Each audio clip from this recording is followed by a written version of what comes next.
Alright, hey, it's Atira. If you are an artist who struggles with creating consistent habits to grow your business and practice as an artist, then this video is for you. As artists, we romanticize the free-flowing creative spontaneity that we have on the canvas, but we often live our lives in the same way. And I know for me, if I lived my life like a paintbrush on a canvas with no pencil lines to follow, then I would be very unmotivated, unproductive, and not in focus. We have to be strict with ourselves in some areas of our lives so that we can have the free flow that we have on the canvas, you know?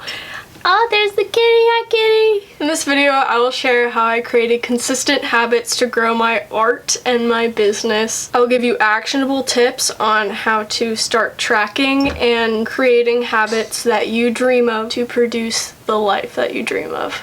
And to make sure we're all on the same page, the definition of habit that I will be referring to is a behavior pattern acquired by frequent repetition that has become nearly or completely involuntary. My story for background and context: I'm currently working towards becoming a full-time artist. I'm growing my skills, portfolio, experience, products, and audience online to do so. I sustainably and consistently started building habits throughout the last year or so. Habit building is like a choose-your-own-adventure story. You get to decide what habits you think will be most beneficial for you and track and build and be consistent with. For example, I started to track creating art as a habit. I got so used to creating art that I don't need to track it anymore because it's just part of my rhythm. From May 2020 until now, I've been working on tracking the habit of posting on Instagram and TikTok. Then a few months later, I slowly introduced tracking and building the consistent habit of researching business, mindset, and art, and tracking my finances month to month, and many more things, such as reading, yoga, meditating, getting 8 hours of sleep, going outside, and journaling. The next thing I'll be talking about is how to set up your habit trackers in your journal. The purpose of a habit tracker, for me, it was like positive reinforcement. I've been training myself like a dog to get used to doing things, getting to the point where they become easier, and it's harder to not do it than do it. That's the goal. And you can do all of this too by using these journaling tools and catering it to your own lifestyle and point of your journey that you're at. I really hope I'm in focus, and if I'm not, that's gonna be really sad. And Papi, you a rabbi, no compare. And I'm gonna go through 2 habit tracker setups. For the first habit tracker setup, I did it for 5 months, and then I revised my system and created the second habit tracker setup. So for the first one, the tools that you will need is a bullet journal, a notebook, a piece of paper that you can hang up near your bed or your workstation, whatever works best for you, but I recommend doing a bullet journal because they have the cute little dots. Easy for setup, doing grid lines. The bullet journals that I use are from carstonepaper.com.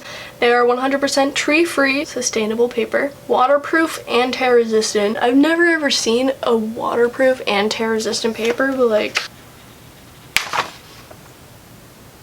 alright, well that hurt. It was so hard to do. Yeah, I like these. Boom. And then I have a bunch of these stickers. Second, you'll need happy utensils. Writing utensils. What I mean by happy writing utensils is colorful pens, markers, colored pencils, a ruler for straight lines, you name it, and optional decorations like happy stickers. And the last tool you'll need is patience. You have to write a lot of tiny numbers and a lot of little lines, but if you're an artist, you'll be fine. You will be fine. It's just like an art piece. Now for the actual setup on the paper, you're gonna need a heading such as June habit tracker, like whatever you want. Along the left hand side, you can do day of the week, like an M for Monday, and the number of the day of the month. Next, you can choose about 5 to 15 habits that you want to track throughout the month. Month to month, my habits that I track always change. When you're choosing your habits, think about things that you are already doing for your business and art practice, for your lifestyle and personal growth and development, because once you know what it feels like to fill in the bubble when you start doing something consistently and then you see all the pretty colors at the end of the month, you will see the positive reinforcement and happiness that you'll you'll get when you see how much of something that you did. Even if you know that you read 15 minutes a day, put that as one of your habits that you want to track. Read 15 minutes per day. Even if you only do art like once a week, it's okay. Because as you start building and growing the habit of creating art, you will be so proud of yourself and excited for the month after that to see how much you improve. I get pretty proud of myself whenever I do something. So then you'll need a tracker indicator, which is what I call how you mark that you did something that day. You can either fill in the dot on the bullet journal, create a grid, and color in the square. You can do lines, you can do a heart, you can do a smiley face, whatever you find most enjoyable. Color coding and doing monthly color themes, big in the bullet journal community. And if you need inspiration, I have a lot of examples in this video and on my Instagram and TikTok about different setups you can do and different habits that you can track for fun and for your business. Go on Pinterest is fire for seeing all the possibilities that are out there. Go on Instagram, look up the hashtag habit tracker or hashtag bullet journal, and like there's so many cute spread ideas, and they'll get better the more you do them. And then at the end of each night, fill it in, feel like a happy end to the day. It'll be good, I promise. For habit tracker setup number 2, I did this one from October 2020 to current day, kind of. I skipped May, low-key, because I wanted to see what would happen. You know what happened? Basically, yeah, I just took a break from social media because I wasn't tracking all of my things. For the second habit tracker setup, the tools that you'll need are the same, but the content can go deeper into fewer habit topics. Once I got into a steady habit of doing the necessary body and mind habits like yoga, meditation, and reading, I wanted to focus more on just tracking the habits directly related to my business, and everything else all up here. For example, in the first model, I would track posting on Instagram, but I didn't go specifically into what kind of post that was or if that counted story posts. You can list more specifically what the action that you're doing is. In this model, you can choose a habit such as Etsy or your online shop and then track specifically each task that you have to do for that habit. Kiki, what are you doing? Kiki, what are you doing? Nice. Just like in the first model, you need a heading. My headings are usually June, social media, and biz calendars, or habit tracking calendars. I do about 4 to 5 mini calendars. I'll insert clips so you can see what I'm talking about. And then have a section next to that to put tally marks and a key for your guide, because in each day square, you're going to put a little line, such as if I get a sale on Etsy or Poshmark, that's not necessarily a habit, but it's something to keep track of. I'll put a star. And this is optional, but doing a weekly check-in for each habit topic to see what your habits are accomplishing or not accomplishing. I personally enjoy tracking numbers on my social media and how much money I'm making. I personally don't get bothered by studying the numbers. I find it more valuable than uncomfy. So, and optional, doing a mood tracker and a highlights of the month page next to your habit tracker. I'll insert some of my spread ideas. And then also in your journal, doing monthly goals, weekly goals, and writing down a daily to-do list. Now I'm going to talk about journaling and reflecting about your habits. I've been journaling for about 8 years. If you are not a journaler already, then definitely make that a section on your habit tracker. After each month, I usually browse my tracker and I assess what I can do better each month and experiment with changing everything. You can't grow without changing, period. So in your journal, there are no rules. Make it like a diary, but I don't like calling it a diary personally. I am a journaler, not a diaryer. The benefits of journaling and habit tracking go up with consistency. So keep going and don't stop when you have momentum. Keep going, repeating. Consistency and better time management allows you to do more things in the same amount of time and live your dream life. It's a big jump, but like, yeah.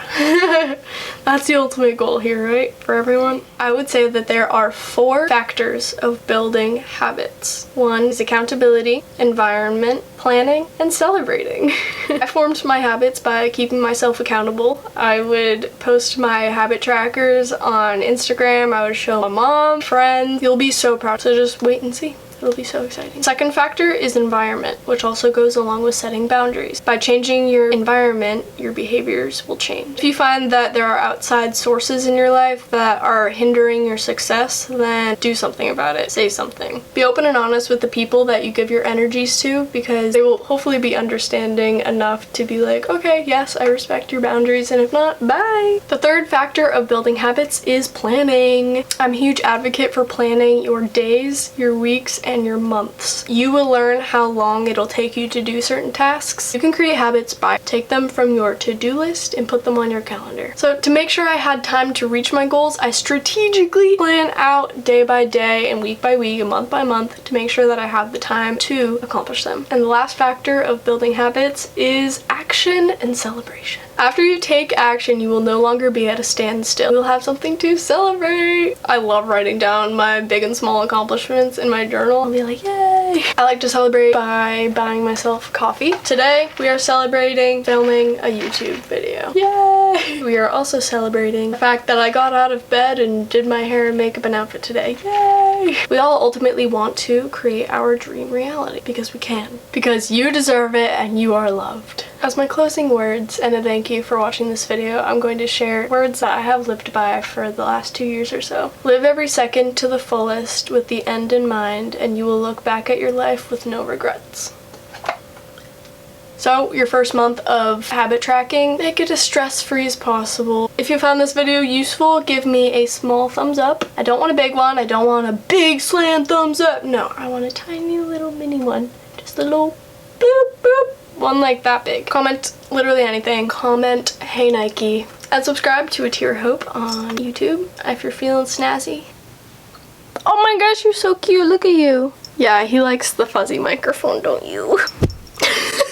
He's waving bye. Bye. Ah! Kiki!